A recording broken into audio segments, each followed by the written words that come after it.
Bonjour à tous et bienvenue chez Marie-Fidèle Stories, le village des récits où la résilience et l'excellence prennent la parole.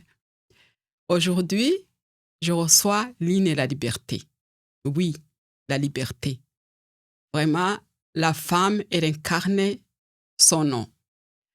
Alors, qui est Lynn et la liberté? Lynn, je vais peut-être te laisser te présenter toi-même. Merci. Merci Marie-Fidèle. Merci beaucoup de m'inviter. Je suis vraiment touchée. Ça va me faire plaisir de partager mon histoire ici dans ton podcast. Et puis, rapidement, qui je suis? Mais je suis une maman de 3 enfants, 3 grands-enfants, 31, 27 et 19 ans. Et puis, je suis une grande passionnée de la vie, une grande amoureuse de la vie. Des garçons, des filles, tes enfants? J'ai une grande fille de 31, puis ensuite 2 garçons. Et Magnifique. J'ai habité en Suisse pendant 13 ans. Donc, j'ai marié un Suisse. Donc, j'ai une vie qui était en Suisse que j'ai beaucoup, beaucoup aimée. Puis après, la vie nous a ramenés au Québec. Très beau pays, la Suisse. Oui, vraiment. Vous habitiez à quel coin? On était dans le bout de Lausanne au début, puis ensuite plutôt vers Neuchâtel. Alors, j'ai vraiment beaucoup aimé la vie en Suisse. Mes enfants sont suisses, donc j'y retourne régulièrement. J'ai encore des amis là-bas. Puis chaque fois que je vais là-bas, c'est magnifique. C'est vraiment un endroit que j'aime beaucoup dans le monde. Malgré que j'ai beaucoup voyagé, la Suisse, ça reste dans mon cœur beaucoup. C'est un pays très, très attachant. Oui, vraiment. Puis j'ai des bonnes amies là-bas. Ouais, je suis vraiment très contente. Attachant. Les gens sont très humains aussi, très attachants aussi. Oui, tu connais la Suisse oui, aussi? J'ai vécu là-bas pendant 2 ans. Ah, J'ai OK. des amis là-bas. J'ai ma sœur qui habite là-bas. C'est un pays très, très beau. Oui. Quand je suis arrivée au Québec, c'est vraiment... J'ai vu que le Québec me rappelait beaucoup la Suisse. Le paysage et tout ça, oui. Mais pas quand on atterrit à Dorval, par exemple, parce que là, ça ne nous rappelle pas la Suisse du tout. Les paysages. Mais en Estrie, moi, c'est ça, avec mon mari, quand on a décidé de revenir au Québec, on a choisi Bromont parce que, justement, il y a des petites montagnes, il y a des beaux paysages, et puis ça lui faisait penser un petit peu à la Suisse, là, l'Estrie. Alors, en ce moment, je suis à Bromont, justement. Mais c'est ça. Et puis, je suis auteure. J'ai écrit 6 livres, en fait. Donc, 5 qui ont été édités. J'adore écrire. Quand j'écris, je pars dans mon monde. Moi, le syndrome de la page blanche, je connais pas ça. On dirait que ça coule tout seul. Mes doigts sont sur le clavier, puis j'adore écrire. Puis chaque fois que j'ai écrit un livre, c'est toujours parce que j'adore faire de la recherche. Donc, moi, j'aurais dû être recherchiste ou être en sciences pour faire de la recherche dans les laboratoires. Donc, chaque fois que je cherche, que j'ai un problème, je cherche comment m'en sortir de ce problème-là. Puis là, je fais beaucoup de recherches. Et puis, à chaque fois, je me dis, tant qu'à avoir fait toute cette recherche, je vais en écrire un livre. Donc, mon premier livre qui était sorti en 2017, c'était sur les 44 facettes du bonheur, parce qu'à cette époque-là, je cherchais vraiment, il était où le bonheur? Comment on fait pour être heureux? Alors, j'ai écrit mon premier livre. Et puis, le deuxième, ensuite, c'était sur nourrir le cœur des couples. Parce que pour moi, mes relations de couple ont été difficiles dans ma vie. Alors, j'ai cherché comment faire pour être heureuse en couple. Et puis, j'en ai écrit un livre aussi. Donc, ça part toujours d'une intention de trouver une solution à un de mes problèmes. Puis, j'ai écrit un livre. Donc, ça, c'est un peu moi aussi, l'auteur. Et sinon, j'ai fait beaucoup de ventes, de marketing relationnel. J'adore voyager, puis j'adore cuisiner. Je suis une passionnée de cuisine. Je cuisine beaucoup. Puis d'ailleurs, j'ai écrit un livre de recettes. Effectivement, je vois qu'aujourd'hui, tu nous as apporté 3 livres. Et le premier, ça s'appelle « Sans dessus-dessous ». Et l'autre, c'est sur les couples. Non, sur les émotions, celui-là. Nos émotions en conscience. Nos émotions en conscience, okay. Ouais. Je sais que tu en as écrit un aussi sur les couples. Ouais. Et celui-ci, Recettes, Zeste et Zen. Exactement. Ça, je trouve qu'il a quelque chose de spécial parce que je pense que tu l'as écrit dans des circonstances spéciales. Est-ce que tu peux un peu nous nous a donné un résumé. Oui, absolument. En fait, ce livre-là, je l'ai tout fait par moi-même. C'est le seul, ces deux-là, en fait, c'est les deux seuls qui n'ont pas été en librairie parce que je me suis auto-éditée sur Amazon. Donc, je les ai complètement montés, le montage. C'est une amie qui est venue à la maison, puis on a fait les photos. Et puis, c'est suite au cancer où j'avais déjà commencé à changer beaucoup mon alimentation parce que j'ai eu un cancer en 2020. Et puis, suite à ça, mon conjoint, lui, il a été opéré du cœur. Donc, il était opéré à cœur ouvert. Il y avait 9 artères de bouchée. Dans la même année? 4 artères de bouchée à 2 endroits différents. Non, pas dans la même année. Lui avait été opéré en 2017. Et puis, après le cancer, en 2022, je crois, il y avait encore des artères bouchées. Donc là, on a vraiment cherché comment il devait manger pour que ça améliore sa situation puis qu'on ne vive plus cette situation-là. Et il est tombé sur le Dr Gundry, qui est un ancien cardiologue qui ouvrait des cœurs et qui a cherché pourquoi, en fait, ses patients devaient être opérés. Et il a vu que en changeant l'alimentation, on arrive à beaucoup, beaucoup de choses. Et lui, il parle beaucoup de la lectine, de l'alimentation anti-inflammatoire. Donc, moi, je me suis basée sur les enseignements du Dr Gundry pour écrire ce livre-là. Et puis, ce que j'ai fait, c'est que j'ai pris les recettes qu'on aime beaucoup à la maison et je les ai converties. Donc, en gros, cette alimentation-là, sans inflammation, évidemment, c'est sans produits laitiers, de caséine, de lait 1, c'est tout expliqué dans le livre, sans gluten, très peu de sucre, pas de sucre raffiné. Et puis, très bonnes recettes quand même à essayer qui sont bonnes pour notre santé. Fait que c'est ça, recette zeste et zen. Puis zeste et zen, parce que le mot zeste, quand on est zeste dans la vie, c'est qu'on est pétillant, on est joyeux, on est plein de vie. C'est le zeste, quand tu imagines un citron qui pétille. Fait qu'une personne zeste, c'est une personne pétillante. Et quand on est zen, on sait tout le monde que quand on est zen, on est en paix, on est calme. Donc, recettes zeste et zen, ça veut dire que ce sont des recettes pétillantes qui nous donnent de l'énergie, mais en même temps qui nous rendent calmes et zen parce qu'ils sont très bonnes pour notre microbiome, notre flore intestinale. Donc, on n'a pas du tout d'inflammation, donc ça nous rend plus zen. Donc, c'est pour ça zeste et zen. C'est le nom de mon site web aussi. zestezen.ca. C'est magnifique. Ouais. Donc, si je comprends bien, Lynn, en fait, c'est, comme tu dis, c'est suite à la recherche d'une solution par rapport à la maladie. Oui. Donc, la maladie s'est manifestée en 2022. 2020? Pour mon conjoint, la deuxième fois, la récidive en 2022. Okay. La première fois, c'était en 2017. Oui. Et toi, c'était en 2020, c'est ça? Exact. Le cancer, c'était en 2020. C'était à quel niveau que c'était une maladie? C'était débutant ou... Alors, en fait, c'était un cancer de stade 4. 4? Oui, c'est un cancer de stade 4. C'est un cancer du sang. Donc, au début, ils ont pensé que j'avais une leucémie. Et puis, moi, j'avais, dans ma vie, j'ai eu un conjoint à un moment donné que sa mère est décédée de la leucémie. Et pour moi, c'était quelque chose quand même d'assez assez grave. Là. Je l'ai suivi un peu dans cet épisode-là de sa vie. Puis, Donc, quand on m'a dit ça, j'étais un peu stressée.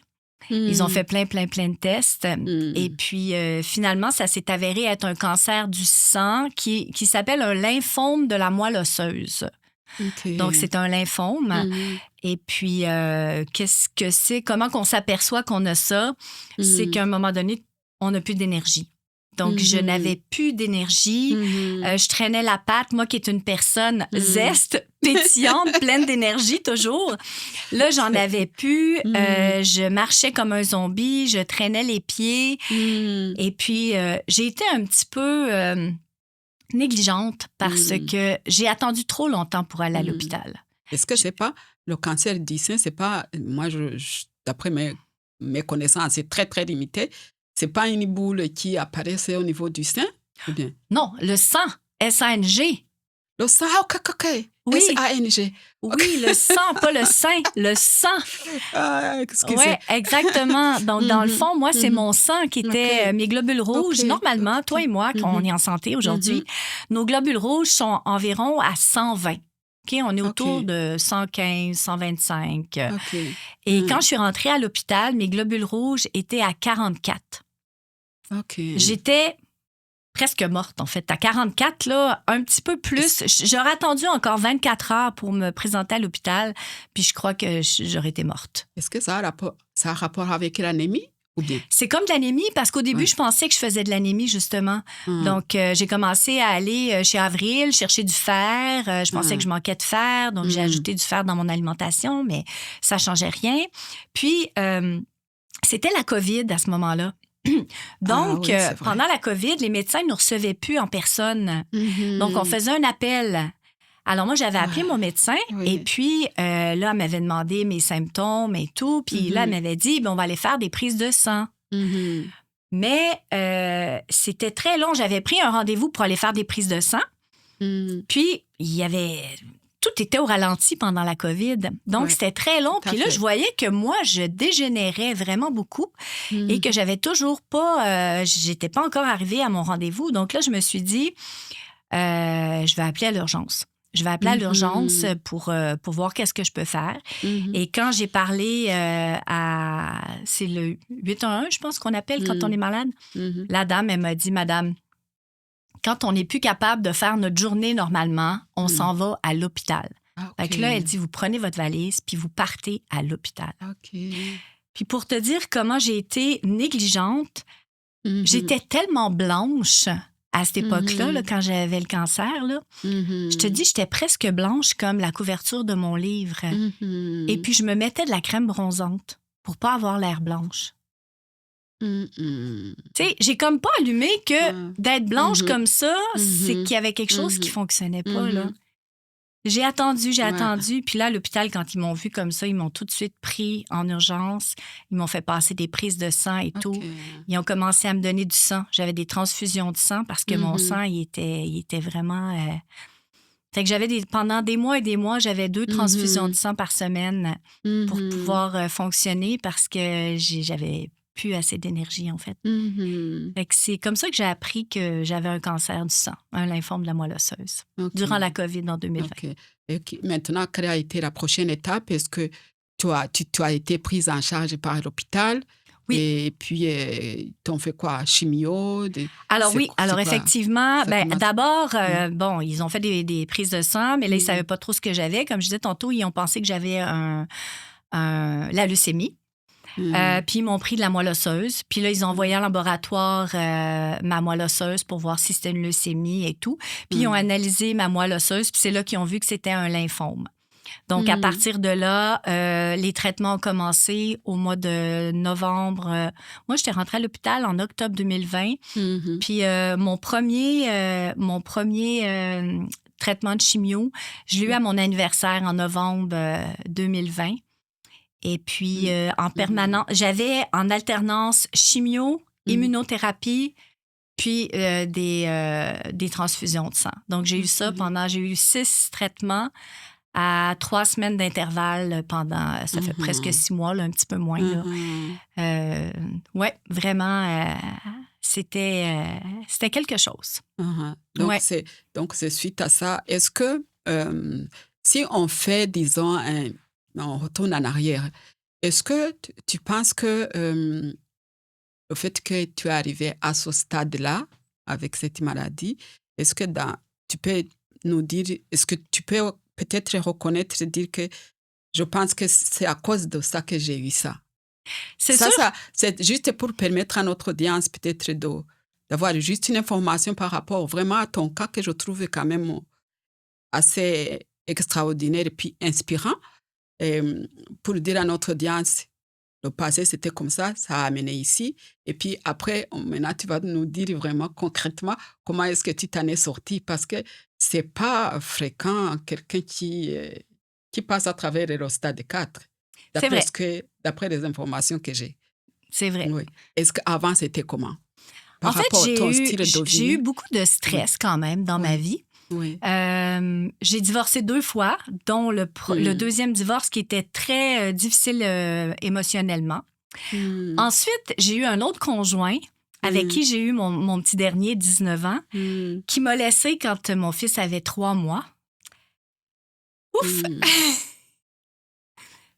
On comprend. Tu peux te le permettre. Voilà. Ouais. Et puis, donc, suite à ça, je me suis retrouvée toute seule à élever 3 enfants. Et là, beaucoup de stress. L'argent, beaucoup de stress d'argent.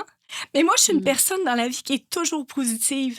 D'ailleurs, à un moment donné dans ma vie, j'avais une de mes collègues qui m'avait dit « Lynn, toi, t'es comme un téflon. » Elle dit « Tout te glisse dessus parce que je prends toujours tout du bon côté. » Tu sais, quand il m'arrive quelque chose, c'est toujours... mais il y a une solution. Si ça m'arrive, il y a une raison pourquoi ça m'arrive. Donc, j'ai toujours cherché des solutions à tout ce qui m'est arrivé. Puis après, j'ai fait faillite parce que je voulais pas que mes enfants manquent de rien. C'était pas... j'avais pas prévu pour eux une vie où ils manqueraient de quelque chose. Donc, j'ai préféré m'endetter plutôt que priver mes enfants. Donc, j'ai fait faillite. Donc, si on accumule tout ce stress, je pense que c'est pour ça que j'ai eu un cancer. Puis suite à ça, ben en fait, quand j'ai découvert que j'avais un cancer du sang, j'ai commencé à faire de la recherche sur pourquoi le sang, pourquoi c'est pas un cancer du sein, pourquoi c'est pas un cancer de n'importe quoi d'autre. Et j'ai découvert que le sang, pour ça, les émotions aussi qui sont beaucoup venues me chercher, c'est que le sang, c'est lié à la joie. Donc, j'avais un manque de joie dans ma vie. C'était une vie qui était stressante et puis j'avais vraiment un manque de joie. Donc, j'ai décidé à partir de ce moment-là que j'allais mettre beaucoup de joie dans ma vie. Et puis, ça fait partie des raisons pourquoi je m'en suis sortie, je pense. Il y a ça, donc, mais il y a d'autres choses aussi, là, mais il y a ça qui fait partie des... Je me suis dit que plus jamais je me laisserais stresser comme ça, emporter, que la vie était belle et puis que j'allais mettre le plus de joie possible dans ma vie, de m'entourer de gens positifs, de gens qui m'apportent quelque chose. Voilà. Fait que je pense que ça vient de là. Dans le fond, des fois, il faut faire une rétrospective. Puis je trouve que quand j'ai eu le cancer puis qu'on m'a annoncé que j'avais ça, je me suis dit... C'est dommage qu'à l'hôpital, il n'y a pas des personnes qui, une fois que tu apprends que tu as un cancer, qui te prennent en charge puis qui regardent c'est quoi ton passé. Puis qu'on arrive à faire des liens peut-être pour aider les gens à ne pas se rendre là dans leur vie, que ça fasse... ton passé sur le stress que tu as vécu, sur le genre de vie que tu vis, est-ce que tu fais du sport, est-ce que tu manges bien, qu'est-ce que tu manges... Il y a tout, d'après moi, là, il y a un lien avec tout ce qu'on vit, tout ce qu'on fait, puis le cancer. Oui, je pense que ça c'est vrai qu'on dit qu'ici au Québec, les médecins sont vraiment très chargés. Et oui, ça se voit même, les consultations, c'est assez rapide, c'est normal, il y a toute une liste qui attend. Et je pense qu'ils n'ont pas... C'est vrai, ils vont dire quand même, mange bien, repose-toi, relax, fais du sport. Mais c'est vrai que pratico-pratique, je pense que ça prend d'autres ressources vraiment pour accompagner la personne, et psychologique, tout ça. Mais d'après ce que j'ai lu sur ton site, linelaliberté.com.ca. Et non, .com. Tu avais raison, c'est .com. Oui, linelaliberté.com. Tu as un joli site. Merci. Je l'ai parcouru. Mais je sais que tu as pris vraiment des décisions pratico-pratiques. Est-ce que tu peux nous donner comme pari? Est-ce que tu as, exemple, le matin, une journée de Line et la liberté? Ça se passe comment? Depuis le matin, est-ce qu'il y a des rituels que tu as instaurés après par rapport à contrer ce stress? Est-ce que tu as des rituels le matin, à midi, le soir? Comment tu vis ta journée typique pour une pleine santé? Aujourd'hui ou quand j'ai appris que j'avais le cancer? Les deux. Les deux, d'accord. Oui, ça va. C'est sûr que quand j'étais dans la phase que j'avais le cancer puis il fallait que je m'en sorte, j'étais encore plus assidue. Puis aussi, à ce moment-là, ben, c'est clair que je travaillais pas, j'étais en arrêt de travail. Donc, on a plus de temps quand on travaille pas. Mais aujourd'hui, ma routine, c'est qu'il y a très peu de journées dans une année où, quand je me lève, je vais pas méditer. Donc ça fait partie de ma routine. Mais combien de temps à peu près? Ben, je fais des petites méditations, 12-15 minutes. Puis moi, c'est une méditation de pleine conscience. Donc, j'écoute pas une méditation. Je suis vraiment toute seule avec mes pensées dans la respiration. Okay. Donc, déjà là, ça part la journée pour enlever le stress. Je fais souvent de la cohérence cardiaque aussi durant la journée pour ne pas être stressée.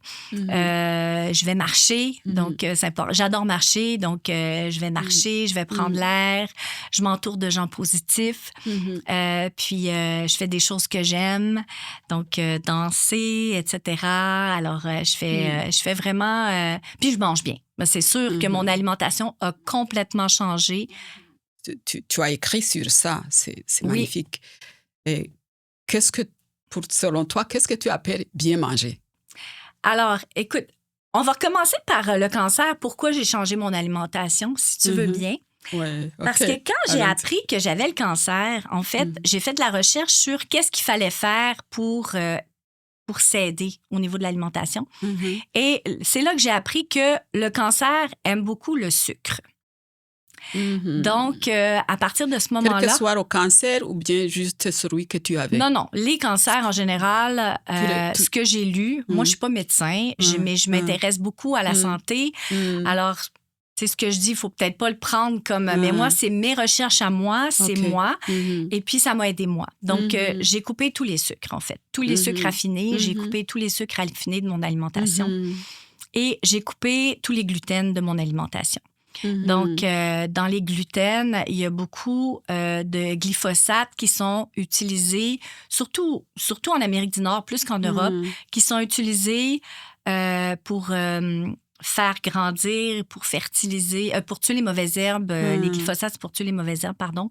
Et ça nous affecte beaucoup. Fait que c'est sûr que tout ce qui est produits chimiques, j'ai commencé à manger plus bio, plus de fruits, plus de légumes, le plus bio possible. Même les vins que je bois des vins bio, nature. Les produits, j'achète beaucoup d'aliments chez, tu sais, comme les œufs, je les achète à la ferme. J'achète mon yogourt de brebis à la ferme. On achète beaucoup de viande de très bonne qualité. Je commande mes fruits et légumes en grande partie chez Loufa, des fruits et légumes qui sont bio. Donc, je fais très, très attention à ce qui rentre à la maison comme produit. Des aliments transformés, il y en a presque pas chez moi. Et puis, souvent, j'arrive dans un restaurant, puis je sais pas trop quoi manger parce que souvent, il y a des pâtes, il y a des gluten, mais j'essaie de pas être trop restrictive dans le sens que si je suis invitée chez quelqu'un ou, tu sais, de temps en temps, je fais des excès, mais j'ai vraiment pris conscience de ce qu'on met dans notre assiette, c'est vraiment important. Et puis, au niveau des animaux, alors, ce que l'animal mange, ben on le mange aussi. Donc, si on prend des viandes qui sont bourrées d'antibiotiques, de toutes sortes de choses qui sont pas bonnes pour notre santé, ben forcément, on va, nous aussi, consommer ça. Donc, ça, c'est quelque chose que je fais attention aussi. Donc, la sorte de viande. Alors, au niveau de l'alimentation, c'est pas mal ça. Oui, c'est pas évident quand même au niveau de l'alimentation. Nos épiceries ici, et on trouve sur les tablettes, on prend ce qui est sur les tablettes. J'avoue. Ouais. T'as un point. Est-ce que toi, tu as des indications par rapport à où tu prends tes produits? Ou bien ça, c'est vraiment à chacun de chercher? En fait, là, les allées du milieu, moi, je les fais pas beaucoup. C'est très rare si j'ai une recette spéciale ou si mes enfants me disent « Ah, maman, j'aimerais manger une lasagne » ou des choses comme ça. Donc, c'est sûr que je vais aller chercher. Mais je suis pas mal autour de l'épicerie. Les fruits, les légumes, les produits laitiers, les viandes. Tu sais, je suis plus là que dans tous les produits qui sont au centre. Même dans les produits que j'utilise pour le nettoyage à la maison, j'ai des produits santé. Wow. Donc, je fais vraiment attention à ce qui rentre à la maison. C'est toute une révolution pratiquement. Oui, puis j'adore cuisiner. Donc, pour moi, c'est pas compliqué. Mhm. Tu sais, je veux dire, je sais qu'il y a beaucoup de gens, le matin, ils aiment beaucoup prendre des tartines. Moi, je dis tartines, mais des toasts au beurre de pinot. Des toasts au beurre de pinot. Ben nous, on mange la crème Bodwig. D'ailleurs, la recette est dans mon livre. On mange la crème Bodwig à tous les matins. Donc, c'est bananes, citron, du yogourt de brebis, des graines de lin, des graines de chanvre, des amandes, des petits fruits. Donc, j'ai toutes mes protéines, j'ai tout, j'ai beaucoup de choses, j'ai des fibres, j'ai tout ce qu'il faut là-dedans. Je passe ma journée avec ça. Puis, c'est ma routine. Donc, Ouais. quand on parle de carbohydrates, c'est ça? Les carbohydrates? Oui, c'est ça. Les fruits font partie de ça. Moi, quand je parle de ça, je parle plus des sucres raffinés. Okay. Le sucre blanc. Tu sais, quand je fais des muffins, par exemple, je vais mettre du sirop d'érable, je vais mettre du miel. On mange des fruits, on mange des bananes, on mange toutes sortes de choses. Mais le sucre blanc raffiné, j'utilise pas ça à la maison. OK. Ouais. En fait, je pense que ça, tout le monde le sait, que le sucre blanc, c'est vraiment pas bon. Oui, puis ce qui arrive, c'est que si on part un peu dans la microbiote et tout, c'est que j'ai expliqué ça à une amie cette semaine, en fait, c'est que notre flore intestinale, on a des bactéries, il y a des bonnes puis des mauvaises bactéries. Et puis, les mauvaises bactéries adorent le sucre. Donc, plus tu donnes de sucre à ton corps, plus tu nourris tes mauvaises bactéries. OK. Et puis, les bonnes bactéries, celles qui travaillent pour nous, qui nous enlèvent l'inflammation et tout ça, elles aiment les fibres, les bonnes fibres, la chicorée. Il y a plein de choses qui sont des bonnes fibres pour nous. Puis, une fois qu'on a complètement changé notre flore intestinale puis qu'on a majoritairement des bonnes bactéries dans notre flore intestinale, qu'est-ce qui arrive? C'est qu'on n'a plus envie de sucre.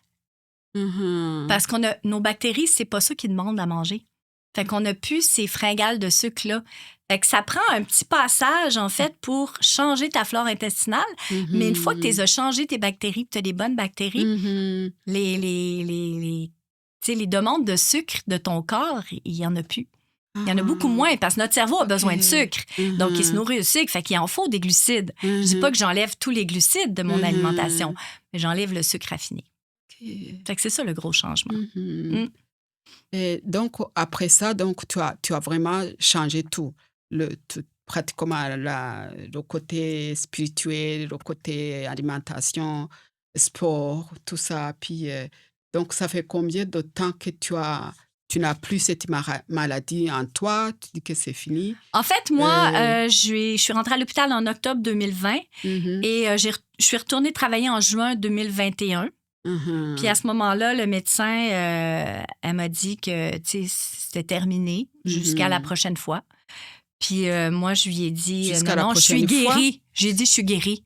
Parce que pour eux, ça peut revenir. J'ai dit, non, moi, je suis guérie. Elle dit, non, on n'est jamais guéri d'un cancer. J'ai dit, moi, je prends ça comme quand on a la grippe, on a la grippe. Puis quand on n'a plus la grippe, on est guéri de la grippe. Fait que moi, pour moi, je suis guérie du cancer. Fait que ça finit comme ça. Elle n'était pas tout à fait d'accord avec ce que je disais, mais pour moi, je suis guérie. J'ai accepté, j'ai mis dans mon esprit l'idée que je suis guérie et pas l'idée que ça peut revenir. Parce que ce qu'on pense, on le crée, hein? Nos pensées créent. Ouais. Donc, c'est ça. Puis quand j'ai eu le cancer, j'ai commencé à faire les recherches, comme je disais tantôt, sur la joie. J'ai vu que c'était un manque de joie, donc il fallait que je ramène de la joie dans ma vie. J'ai fait une formation sur, ça s'appelle le maladie. Fait que c'est là que le j'ai... maladie. Ouais, le maladie. Qu'est-ce que le maladie? Et puis, c'est là que j'ai beaucoup compris sur ça, sur les émotions, d'où ça part. Et que j'ai fait de la recherche sur l'alimentation, qu'est-ce qu'il fallait que je mange. Mais qu'est-ce que j'ai fait pour mettre de la joie dans ma vie? J'ai fait des choses que j'aime. Et c'est là que j'ai fait ma formation de coach en neurosciences. Oui, parce que ça faisait longtemps que j'avais envie de la faire, mais ça coûtait cher, ça prenait du temps. Et là, quand j'ai eu le cancer, en fait, j'avais... heureusement, j'ai une amie qui était en assurance et j'avais pris une petite assurance maladie grave. Donc, comme un cancer de stade 4, c'est quand même une maladie grave, ça m'a permis de recevoir un peu d'argent qui m'a permis de vivre pendant ces mois-là, puis de me payer ma formation de coach en neurosciences. Qu'est-ce que tu veux dire par neurosciences? Je veux dire par rapport à notre audience, j'aimerais que tu expliques un peu. C'est quoi la neuroscience? Alors, surtout la neuroscience, en cas de maladie comme ça. c'est ce qui fait, en fait, qu'on peut transformer notre cerveau par nos pensées. Donc, c'est que la pensée crée. La neuroscience, c'est vraiment lié avec tout ce qu'on pense, toutes nos croyances, toute la biochimie de notre cerveau. Et puis, grâce à la neuroscience, toutes les recherches qui ont été faites dans les dernières années, on peut tout transformer, en fait, par notre pensée, par nos croyances, parce on a toute une histoire, hein, on a toute une histoire, mais avec ces histoires-là, on a tous des blessures, on a tous des croyances qui sont ancrées très, très fort en nous. Puis ça nous accompagne toute notre vie, puis ça fait que souvent, on pense que c'est ça, mais tout peut changer.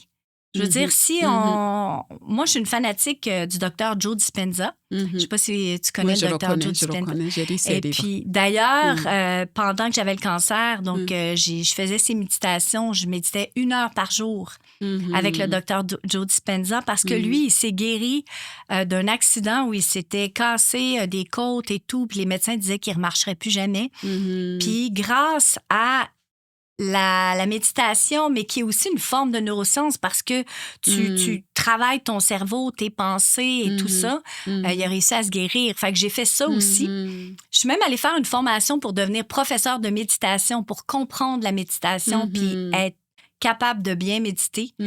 Alors, j'ai fait ça aussi. Puis j'avais une amie qui faisait de l'hypnose à l'époque. Puis je suis allée la voir et puis elle m'a créé une petite hypnose. Elle m'a enregistré une petite hypnose que je faisais aussi à tous les jours pour parler à mes cellules. Donc, pendant cette hypnose-là, je parlais à mes cellules puis je leur disais de guérir. Donc, c'est ça. Fait que tes pensées... Moi, j'ai jamais... Quand on m'a appris que j'avais le cancer... J'ai jamais pensé que je guérirais pas. J'ai jamais fait comme « Oh my God, pauvre de moi, je vais mourir ». Non, moi, c'était « OK, la vie m'amène ça. Je pense que si le Seigneur, il m'amène ça, c'est parce que je suis capable de passer à travers, puis j'ai quelque chose à apprendre là-dedans. Il y a un cadeau à l'autre bout de ça. Puis le cadeau, ça a été que j'ai écrit des livres, j'en parle, j'aide des gens et tout. Mais mon autre motivation, c'était mes enfants. Parce que moi, j'étais trop jeune pour mourir. Là. J'aime beaucoup trop mes enfants. Là, je vais encore pleurer avec ça. Mais j'aime beaucoup trop mes enfants. Puis je me disais, non, ça peut pas finir là. Il faut absolument que je m'en sorte. Donc, j'ai vraiment tout mis en place pour pouvoir être heureuse puis m'entourer de personnes qui m'apportaient du bien. Si j'avais une personne dans ma vie qui me disait « Oh, pauvre de toi, j'espère que tu vas pas mourir, c'est triste ce qui t'arrive. » Je la tassais momentanément parce que je voulais pas qu'on nourrisse mes pensées avec ce genre de croyances-là. Quand j'avais des gens qui avaient des croyances que je m'en sortirais pas parce que c'était grave, ben moi, j'avais pas ces croyances-là. Moi, j'avais la croyance que j'allais m'en sortir puis que j'allais tout faire pour m'en sortir parce que je devais guérir. Oui, tout à fait. On dit que toujours, presque, quand Dieu envoie une croix, c'est parce qu'il sait qu'on est capable de porter cette croix. Exactement. Et de s'en sortir. Et quand on s'en sort parce que on ne meurt pas. Et quand on ne meurt pas, c'est-à-dire que cette expérience est censée servir à l'humanité. Exactement. C'est ça. Et voilà où est-ce qu'on en est avec toi. Là, tu t'en sors et tu écris des livres. Maintenant, c'est quoi le futur d'Oline et la liberté? Écoute, moi, je veux inspirer les gens à bien manger parce que pour moi, ça part de là. Je veux dire, si tu roules avec une voiture, tu sais, notre corps, là, voyons, Aristote, Hippocrate, je me mélange tout le temps, qui disait que l'alimentation, en fait, c'est notre médicament, en fait. Donc, il faut vraiment qu'on prenne conscience de ce qu'on met dans notre corps parce que c'est notre véhicule.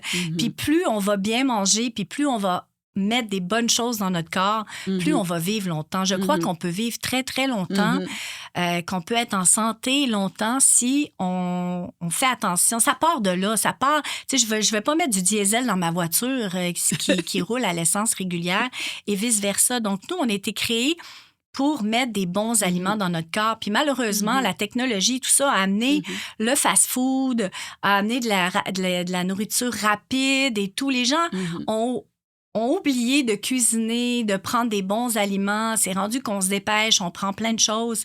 Puis moi, je pense que ça a un impact sur la santé aujourd'hui de la population que vraiment, moi, je veux inspirer à prendre soin de notre santé puis bien manger, mais aussi que tout est possible par tes pensées. Je veux dire, tes pensées sont vraiment puissantes et tout ce que tu veux accomplir, tu es capable de l'accomplir. Il faut juste y croire. Il faut juste croire à ce que tu as envie d'accomplir et puis faire des actions dans ce bon sens-là.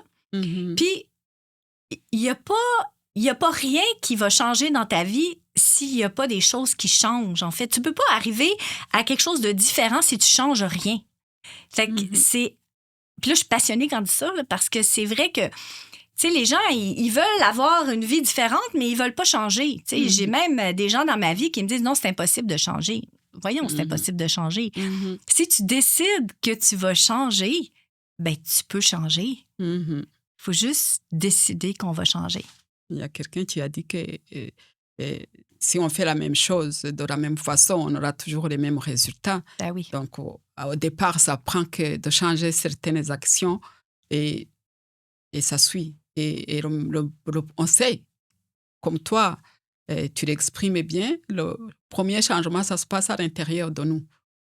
Et les résultats se voient à l'extérieur. Exactement. En tout cas, quel est le message que tu pourrais laisser à nos auditeurs aujourd'hui? Message de clôture et puis qui est vraiment impactant. D'ailleurs, oui, vas-y, après je vais te poser une question. Ben, c'est un peu ce que je viens de dire. Je pense que c'est ça le message. Le message, c'est que si tu veux atteindre un objectif, alors il faut avoir une foi inébranlable que cet objectif-là, il est atteignable, de te mettre en action pour l'atteindre et puis d'accepter que pour atteindre cet objectif-là, tu vas devoir changer des choses dans ta vie.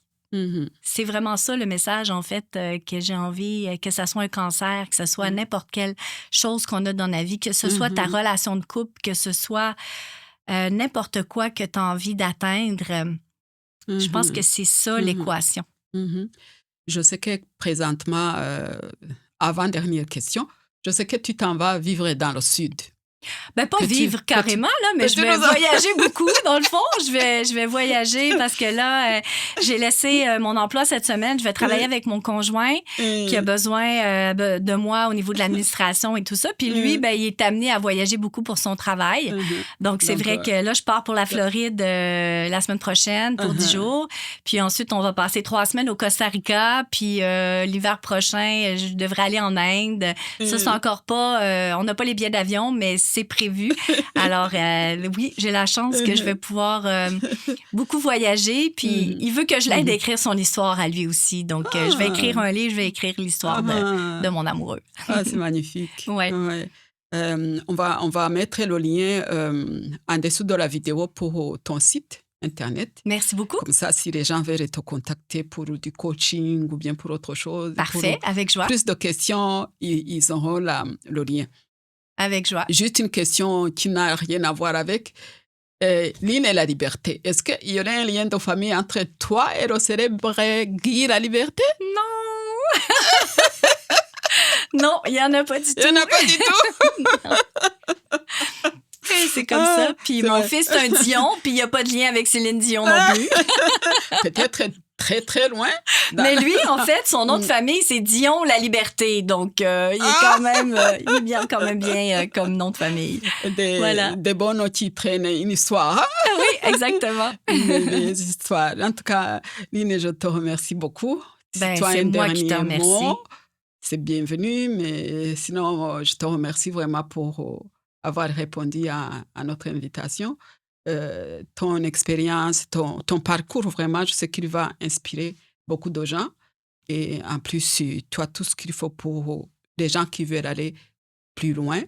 Il y a les livres, il y a ton site. Oui. Et puis, il y a toi aussi. Exactement. Oui, merci beaucoup. Puis, on a hâte à ton prochain livre. Ben Ou- oui, je ou vous à tiendrai au celui courant. oui, à celui que tu vas écrire sur ton conjoint. Exact. Je pense qu'il y aura aussi un volet sur la santé, n'est-ce pas? Le bien-être, Oui, parce santé. que lui, effectivement, il a eu la maladie, il était malade du Mhm. cœur et tout. Puis Mhm. je pense que ça serait quelqu'un de bien aussi pour raconter son histoire. Il a une belle histoire, lui aussi. Wow. Bientôt, on va le recevoir. Exactement. Merci beaucoup, Alors, Lynn. c'est Et moi qui te puis, remercie, Marie-Fidèle. C'est à un tout plaisir de te bientôt. revoir. Bon voyage dans le sud, au Merci soleil. beaucoup. Bye-bye. Bye.